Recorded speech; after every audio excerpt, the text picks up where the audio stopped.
नमस्कार, आप देख रहे हैं A1 टीवी का खास प्रोग्राम हेलो डॉक्टर और मैं हूं आपके साथ भारती उत्कर्ष जैन। हेलो डॉक्टर में इस बार जो खास डॉक्टर हमारे साथ स्टूडियो में मौजूद हैं वो हैं डॉक्टर आशुतोष चतुर्वेदी।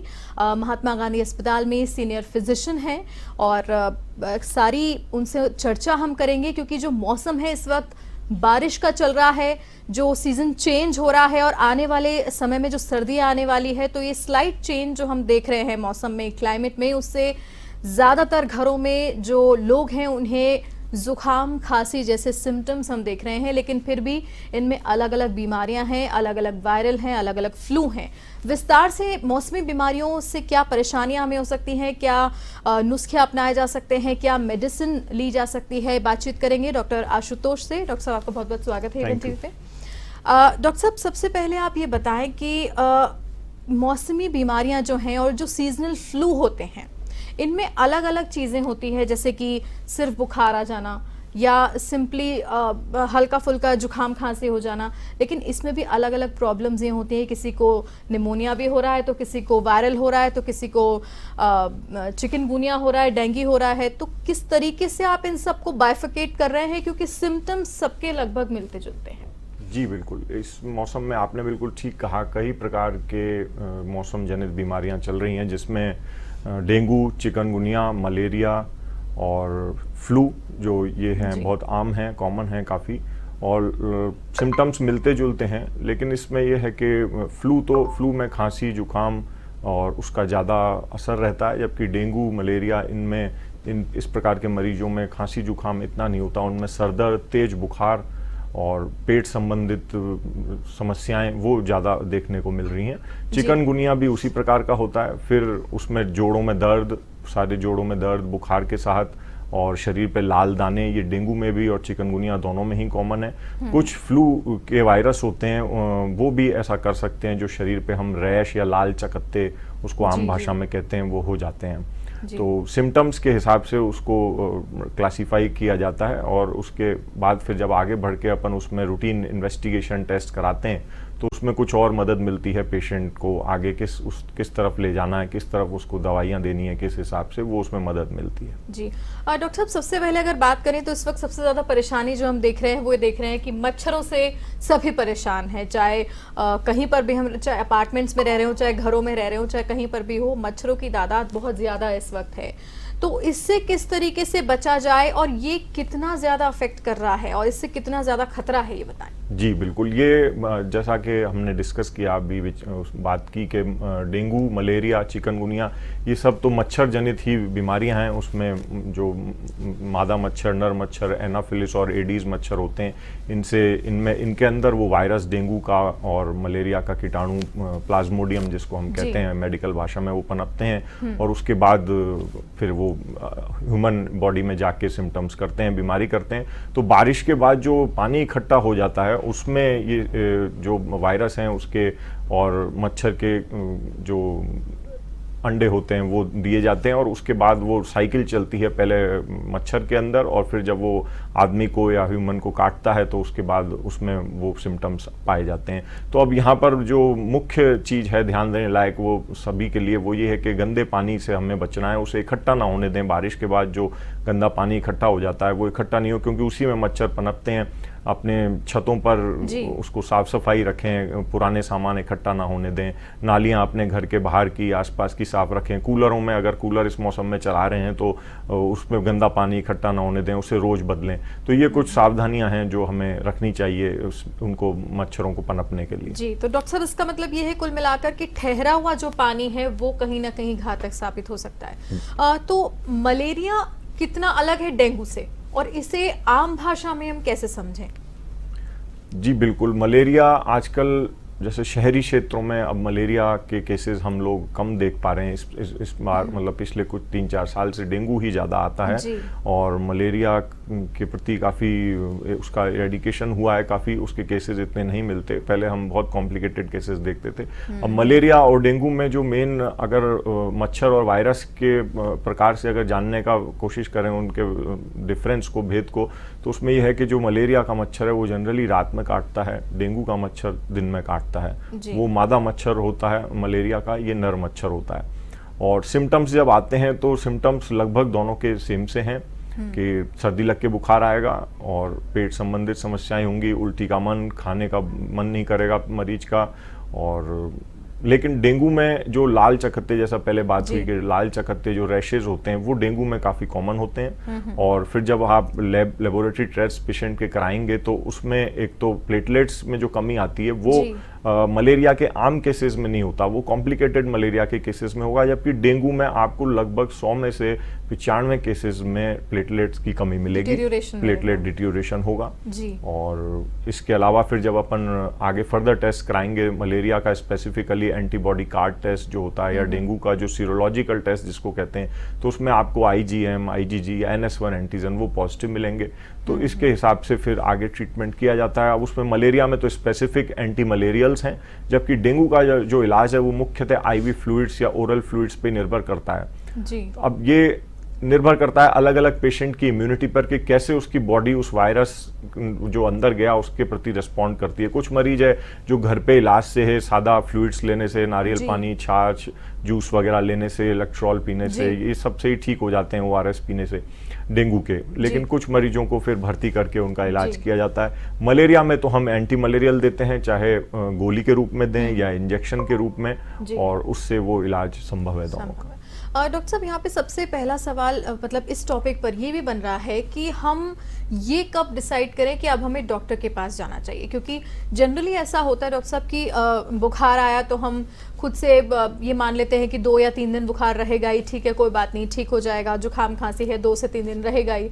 या फिर हम ये भी करते हैं कि डायरेक्टली मेडिकल स्टोर पे जाके दवाई भी ले लेते हैं और उसी से हम निर्भर हो जाते हैं कि हाँ 2-3 दिन बाद में ठीक हो जाएगा। लेकिन हम ये कब समझें कि डॉक्टर के पास जाना अब ज़रूरी हो गया है? जी बिल्कुल, ये काफ़ी अच्छा सवाल आपने किया जो बहुत ज़रूरी है। इसमें ये है कि मैं तो ये मानूंगा और कहूँगा, सभी को राय दूंगा, सभी मरीजों को, कि एक बार जैसे ही बुखार आता है, अगर वो दूसरे तीसरे दिन तक आपका रह रहा है तो आप तुरंत अपने चिकित्सक से, अपने फिजिशियन से संपर्क करें, उसके टच में रहें। चाहे आपका केस कॉम्प्लिकेटेड है या अनकॉम्प्लिकेटेड है, वो आपके फिजिशियन तय करें, और उसके हिसाब से जब आप चलते रहेंगे तो उसमें बिगड़ने के चांसेस काफ़ी कम हो जाएंगे।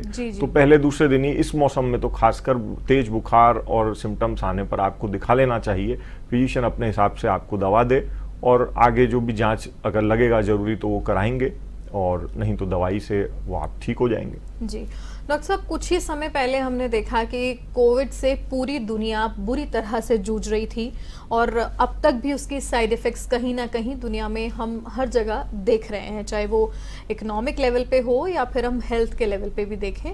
तो क्या इस सीज़न में, या जो सीज़न चेंज हो रहा है, क्लाइमेट चेंज हो रहा है, एक तरफ डेंगू चल रहा है, दूसरी तरफ हम सीजनल फ्लू भी देख रहे हैं, वायरल भी देख रहे हैं, तो ऐसे में कोविड के जो केसेस हैं, क्या उन्हें लेकर भी आपका जो एक्सपीरियंस है वो क्या कह रहा है? क्या फिर से इसमें बढ़ोतरी हो सकती है क्या, या बढ़ रहे हैं क्या? जी देखिए, इसमें क्या है कि जो भी मौसम जनित बीमारियां हैं उसमें कभी भी कोई भी नया वायरस हम लोगों पर अटैक कर सकता है। एक म्यूटेशंस होती रहती हैं वायरस की फैमिलीज में, उन म्यूटेशंस के हिसाब से नया वायरस कब आ जाए इसका कोई पता नहीं है।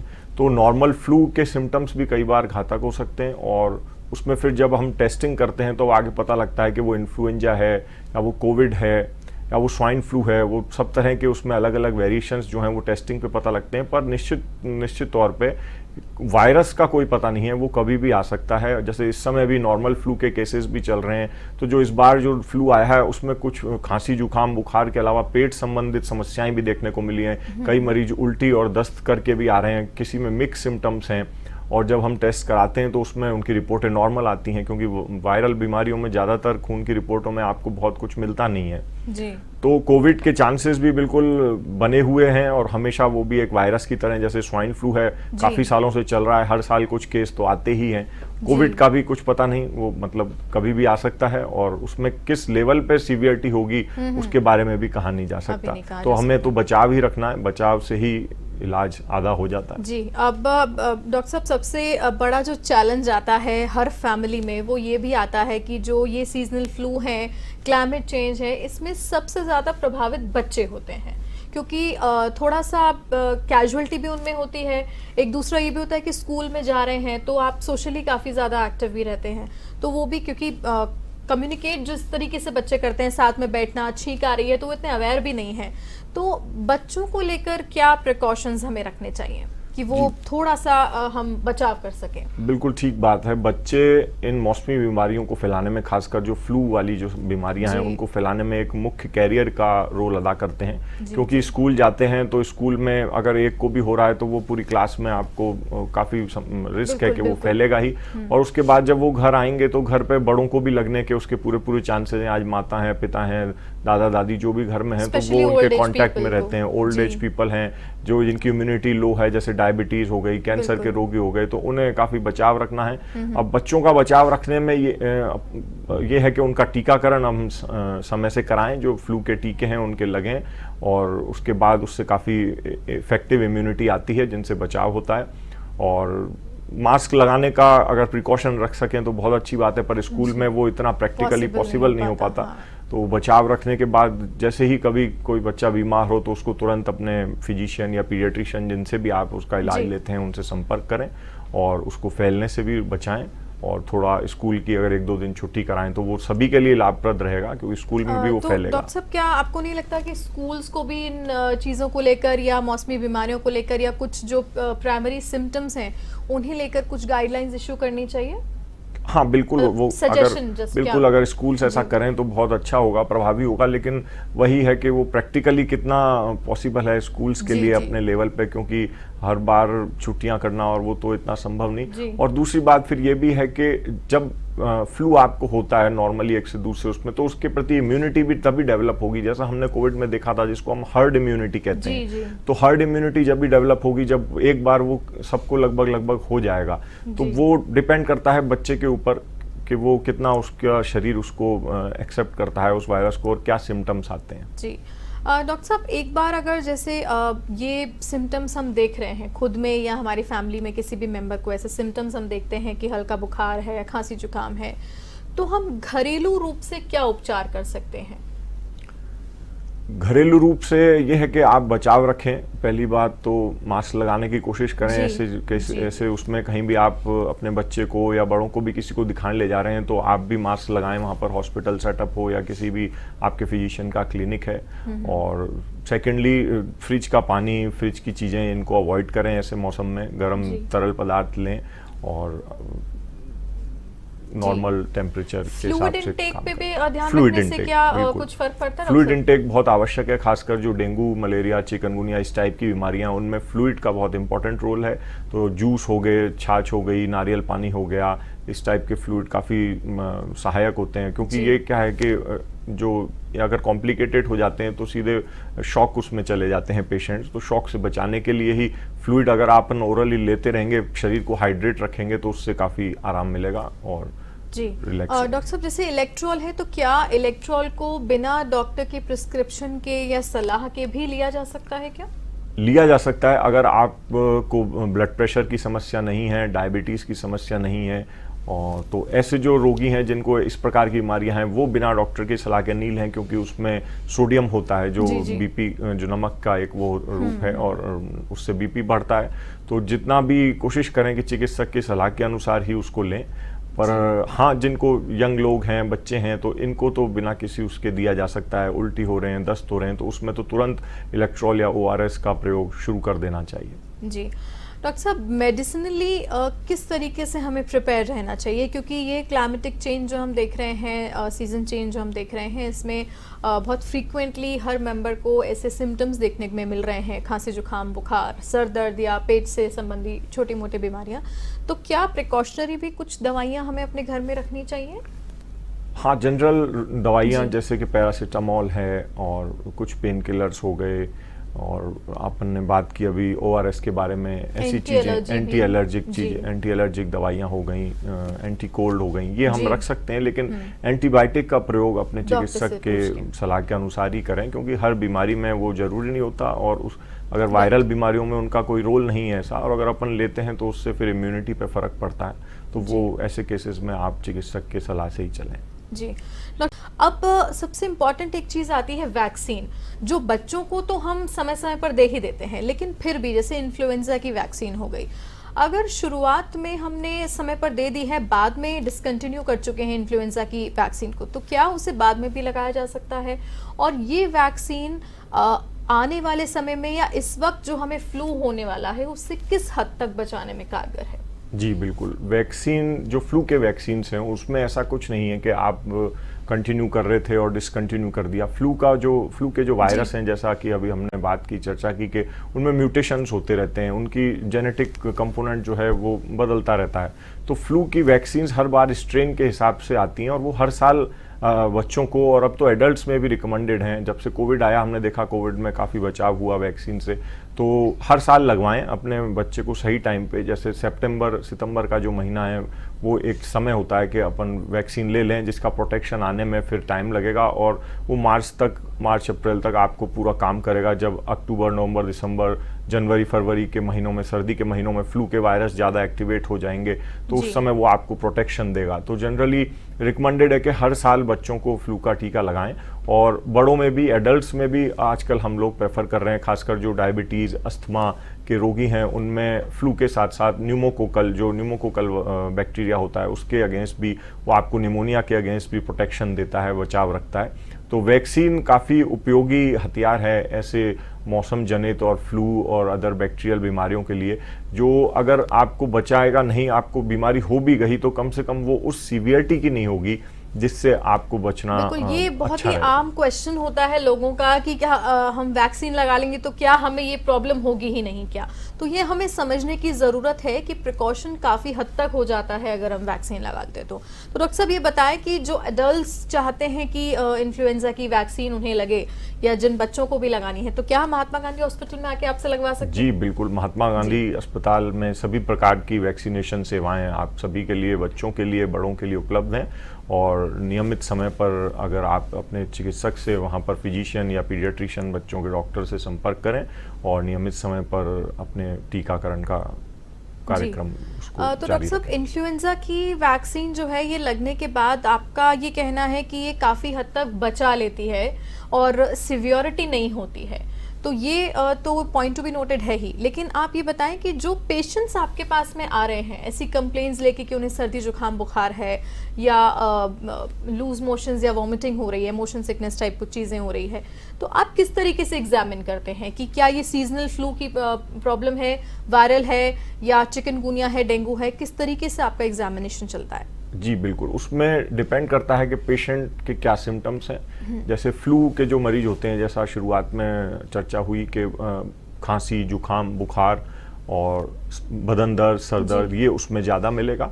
और डेंगू और मलेरिया जो अदर इस टाइप के जो रोग हैं उसमें आपको तेज बुखार, खांसी जुकाम के सिम्टम उसमें कम होते हैं, उसमें तेज बुखार, जोड़ों में दर्द, बदन दर्द, उल्टी, भूख बंद हो जाना, इस प्रकार के सिम्टम ज़्यादा होते हैं। तो फर्स्ट ऑफ ऑल जब भी पेशेंट आता है तो यहीं से उसका बाइफर्केशन हो जाता है मोटा मोटा। तो हालांकि ऐसा नहीं है, आजकल कुछ केसेस ऐसे भी मिले जिनमें मिक्स केसेस भी रिपोर्टेड हैं और हमने हमारी प्रैक्टिस के दौरान उनको देखा है कि जिसमें डेंगू भी आया और फ्लू का अटैक भी हुआ उनको, दोनों, क्योंकि इम्यूनिटी लो होने की वजह से, और वो तो मच्छर जनित रोग है तो वो तो किसी को भी काट सकता है, चाहे फ्लू है मरीज को या नहीं है, तो मिक्स केसेस भी देखने को मिलते हैं।